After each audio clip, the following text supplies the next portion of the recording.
फाल्गुन मास के शुक्ल पक्ष की एकादशी को आमल की एकादशी, रंग भरी एकादशी, कुंज एकादशी के नाम से जाना जाता है। आज हम आप सभी को आमल की एकादशी, कुंज एकादशी, रंग भरी एकादशी की दिव्य और ज्ञानमयी कथा सुनाने जा रहे हैं। इस कथा को अंत तक सुनिएगा और सुनने के बाद अधिक से अधिक लोगों को शेयर भी कर दीजिएगा। तो सबसे पहले आपको और आपके पूरे परिवार को एकादशी महापर्व की बहुत बहुत शुभकामनाएं और बधाइयां। भगवान श्री हरि लक्ष्मी नारायण जी का भरपूर आशीर्वाद हम सभी के जीवन पर सदैव बना रहे। सभी सुखी रहें, स्वस्थ रहें, व्यस्त रहें, मस्त रहें, निरंतर उन्नति तथा प्रगति को प्राप्त करते रहें। विष्णु एकादशी गीता तुलसी विप्रोधे नवः असारे दुर्ग संसारे षटपदी मुक्तिदायिनी। भगवान श्री हरि विष्णु जी का पूजन करना, एकादशी का व्रत रखना, गीता जी का पाठ करना, तुलसी जी का पूजन एवं दर्शन करना तथा ब्राह्मण देवताओं की सेवा करना, दान करना, उनको भोजन करवाना, गौ माता की रक्षा और सेवा करना, ये 6 कार्य इस कठिन संसार सागर को पार करने हेतु मुक्तिदायक बताए गए हैं। पूरे एक साल में 24 एकादशी आती है, लेकिन जिस साल अधिक मास या पुरुषोत्तम मास आता है उस साल 2 अधिक एकादशी यानी कुल मिलाकर के उस वर्ष 26 एकादशी होती है। प्रत्येक महीने में 2 बार एकादशी आती है, एक कृष्ण पक्ष में, दूसरी शुक्ल पक्ष में। दोनों ही एकादशियों का भिन्न भिन्न महत्व हमारे धर्म ग्रंथों तथा पुराणों में बताया गया है। एकादशी का व्रत भगवान श्री हरि लक्ष्मी नारायण जी का परम प्रिय व्रत है। एकादशी का व्रत करने से मनुष्यों के कई जन्मों के पाप जड़ से नष्ट हो जाते हैं तथा उनके पुण्यों का उदय होता है। जब मनुष्य के जन्म जन्मांतर के पाप नष्ट हो जाते हैं तभी उन्हें सांसारिक और भौतिक सुखों की प्राप्ति होती है। जो भक्तजन माताएं बहनें एकादशी का व्रत करते हैं उनको दशमी तिथि से लेकर के द्वादशी तक कुछ महत्वपूर्ण नियमों का पालन अनिवार्य रूप से करना चाहिए। दशमी तिथि के दिन एक समय शुद्ध एवं सात्विक भोजन करें। इस दिन चावल, शहद, लहसुन, प्याज, मांस, मदिरा, मसूर की दाल, कटहल की सब्जी का उपयोग भोजन के रूप में नहीं करना चाहिए। दशमी तिथि के दिन पराय अन्न अर्थात दूसरे के घर का भोजन नहीं करना चाहिए। ब्रह्मचर्य व्रत का पालन करना चाहिए। एकादशी के दिन सुबह जल्दी उठ करके स्नान करके पूजा अर्चना करके एकादशी व्रत का संकल्प धारण करें। पद्म पुराण के उत्तरखंड के अध्याय 64 में श्लोक नंबर 34 में लिखा हुआ है, एकादश्याम निराहार स्थित्वाहं परेहनि भोक्ष्यामि पुंडरीकाक्ष शरणम में भवाच्युत। हे भगवान कमल नयन, हे भगवान अच्युत, मैं एकादशी के दिन निराहार रह करके व्रत रख करके अगले दिन ही भोजन करूंगा। ऐसा भी यदि आप बोल देंगे तो आपका संकल्प हो जाएगा।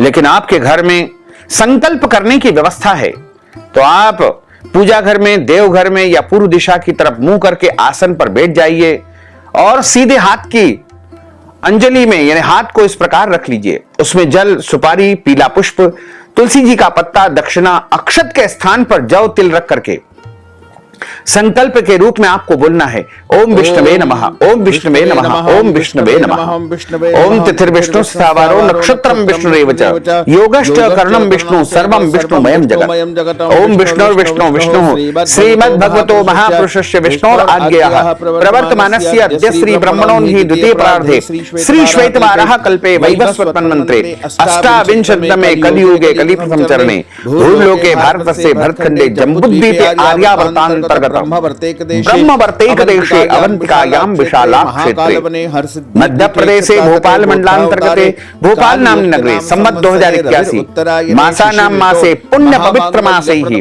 फाल्गुन मासे ही शुभे ही शुक्ल पक्षे ही एकादश्यायां पुण्य तिथयोः अद्य दिवसे पुष्य दिवस नक्षत्रे कर्क राशिस्थे श्री चंद्रैः कुंभ राशिस्थे श्री सूर्यैः वृषभ राशिस्थे श्री देवराज गुरु शेषेषु ग्रहेषु यथा यथम राशि स्थान स्थितसु एवं ग्रह गुण गण विशेषण विशिष्टायाम शुभ पुण्य तथोः। अपना नाम और गोत्र का उच्चारण कर लीजिए।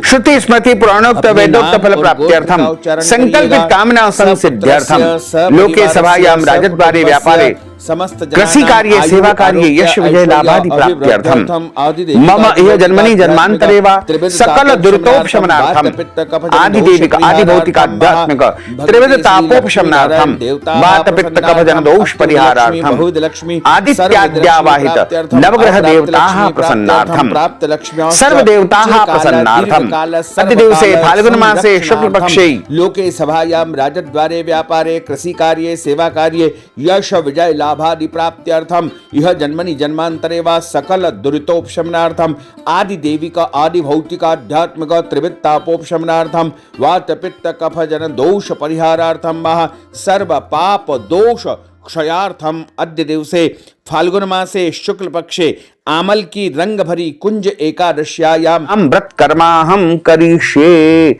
इस प्रकार आपका संकल्प हो जाएगा। अब हाथ जोड़ करके भगवान से प्रार्थना कर लीजिए कि हे प्रभु, हे दीनबंधु, हे दीनानाथ, मैं एकादशी का व्रत पूरे विधि विधान और नियमों का पालन करते हुए करूंगा या करूंगी। मेरे द्वारा जाने अनजाने में कोई भी त्रुटि हो जाए, गलती हो जाए तो मुझे अबोध बालक जान करके क्षमा अवश्य ही प्रदान कर देना। इस प्रकार आपका एकादशी का व्रत आरंभ हो जाएगा।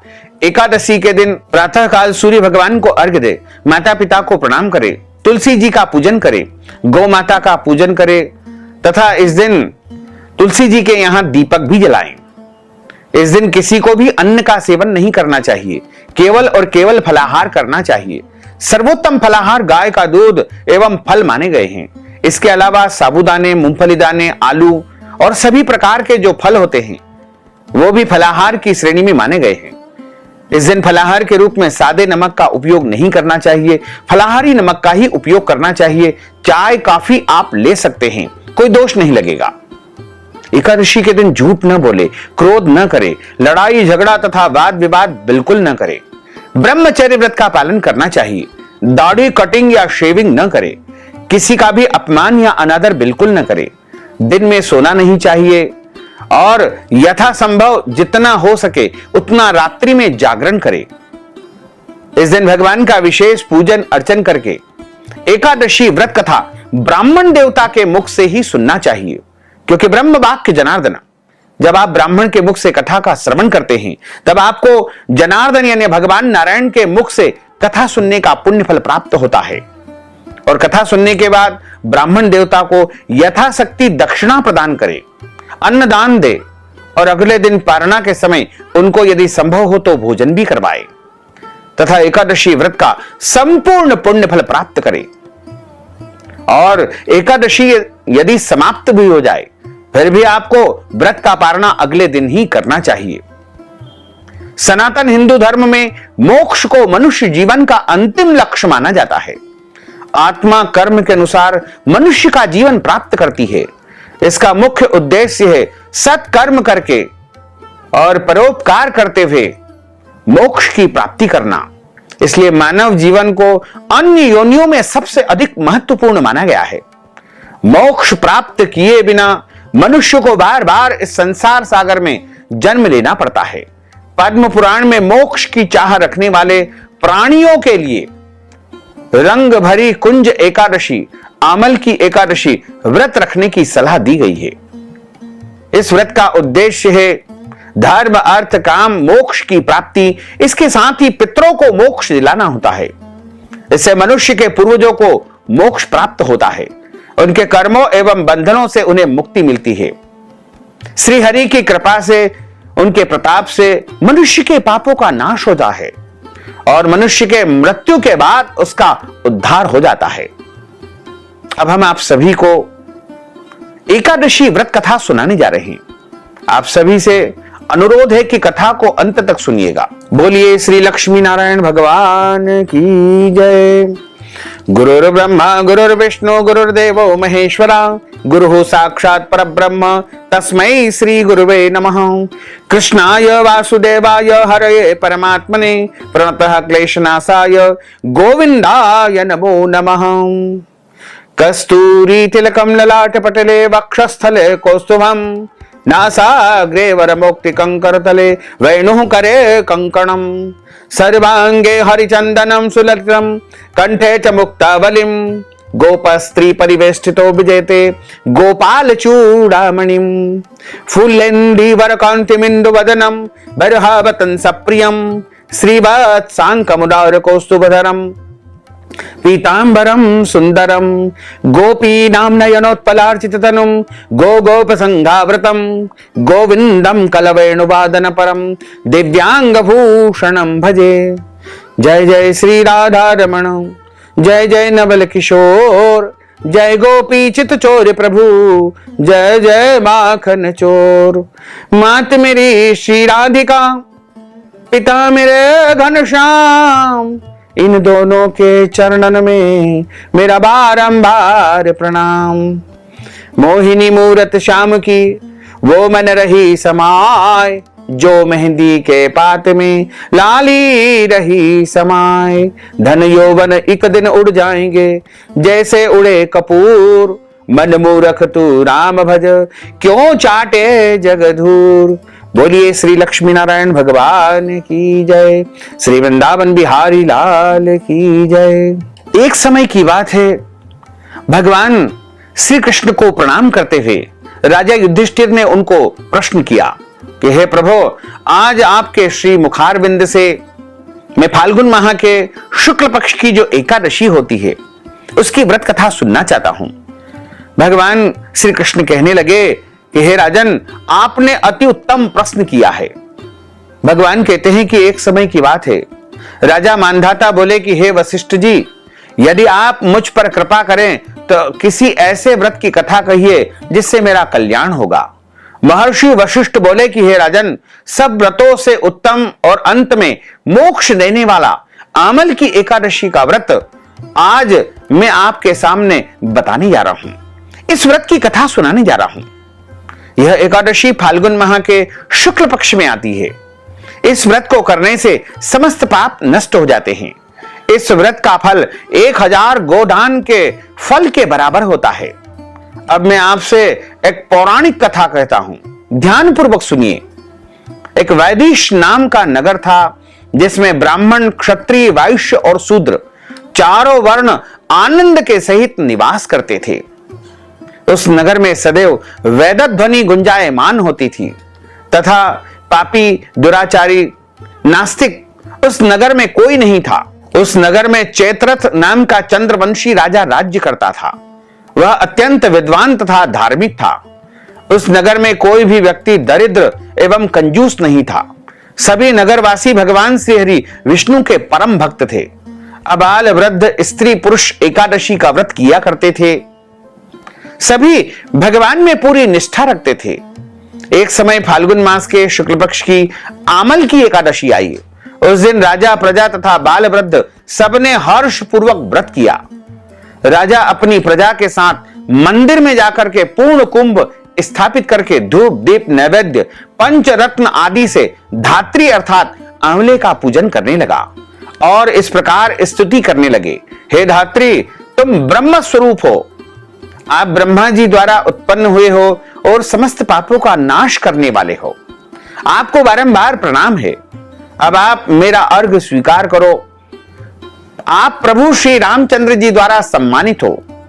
मैं आपकी प्रार्थना करता हूं, अतः आप मेरे समस्त पापों का नाश करो। उस मंदिर में सभी ने रात्रि में जागरण किया। रात के समय वहां पर एक बहेलिया यानी शिकारी आया जो अत्यंत पापी और दुराचारी था। वह अपने कुटुंब का पालन जीव हत्या करके किया करता था। भूख और प्यास से अत्यंत व्याकुल वह बहेलिया इस जागरण को देखने के लिए मंदिर के एक कोने में बैठ गया और भगवान श्री हरि विष्णु का महात्म और उनकी कथा का श्रवण करने लगा। इस प्रकार अन्य मनुष्यों की भांति उसने भी सारी रात वहीं पर बिता दी। प्रातः काल होते ही सब लोग अपने घर को चले गए, लेकिन वह शिकारी भी चला गया। घर जाकर उसने भोजन किया। कुछ समय बीतने के बाद उसकी मृत्यु हो गई।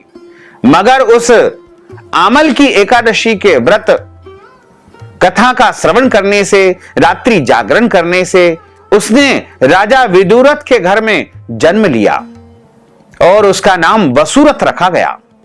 युवा अवस्था आने पर वह चतुरंगनी सेना के सहित धन धान्य से युक्त होकर के 10,000 गांवों का पालन करने लगा। वह तेज में सूर्य के समान, कांति में चंद्रमा के समान, वीरता में भगवान विष्णु के समान और क्षमा में पृथ्वी के समान था। वह अत्यंत धार्मिक, सत्यवादी, कर्मवीर और भगवान विष्णु का परम भक्त था। वह प्रजा का पालन बड़े भाव से किया करता था। दान देना उसका नित्य कर्तव्य था। एक दिन राजा शिकार खेलने के लिए गया। देवयोग से वह रास्ता भटक गया और दिशा ज्ञान न होने के कारण उसी वन में एक वृक्ष के नीचे सो गया। थोड़ी देर बाद पहाड़ी म्लेच्छ पर वहां आ गए, यानी पहाड़ों पर जो म्लेच्छ रहते हैं वो सब आ गए और राजा को अकेला देख करके मारो मारो शब्द करते हुए राजा की ओर हमला कर दिया। दौड़ पड़े। म्लेच्छ कहने लगे कि इसी दुष्ट राजा ने हमारे माता पिता, पुत्र, पौत्र आदि अनेक संबंधियों को मारा है तथा देश से निकाल दिया है, अतः इसको अवश्य मारना चाहिए। ऐसा कह करके वे म्लेच्छ उस राजा को मारने दौड़े और अनेक प्रकार के अस्त्र शस्त्र उसके ऊपर फेंकने लगे। वे सब अस्त्र शस्त्र राजा के शरीर पर गिरते ही नष्ट हो जाते और उनका वार पुष्प के समान प्रतीत होता। अब उन म्लेच्छों के अस्त्र शस्त्र उल्टा उन्हीं पर प्रहार करने लगे, जिससे वे मूर्छित होकर गिरने लगे।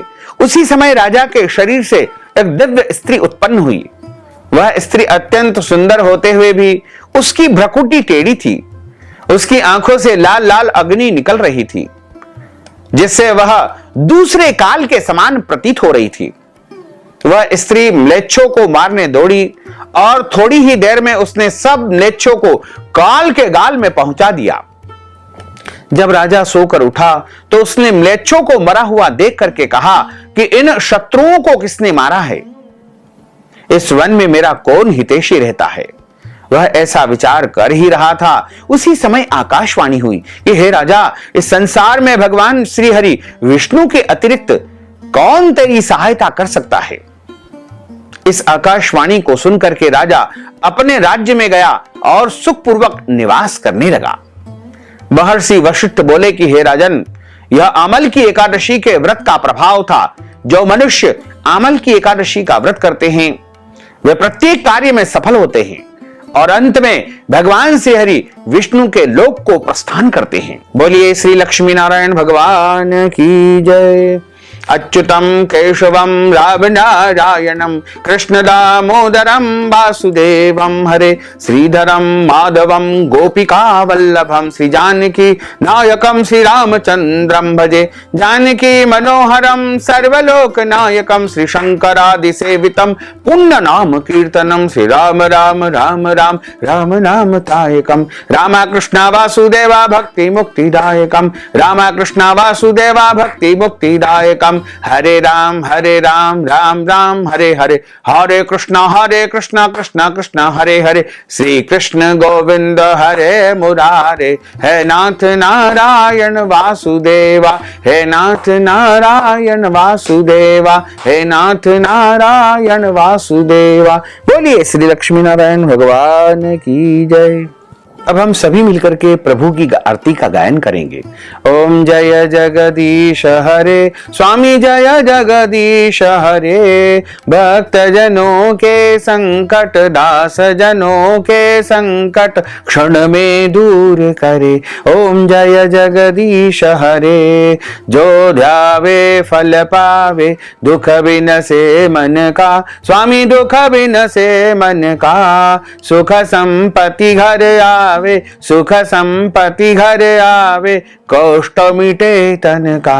ओम जय जगदीश हरे मात पिता तुम मेरे शरण गहूं में किसकी स्वामी शरण गहूं में किसकी तुम बिन और न दूजा प्रभु बिन और न दूजा अस करूं मैं किसकी।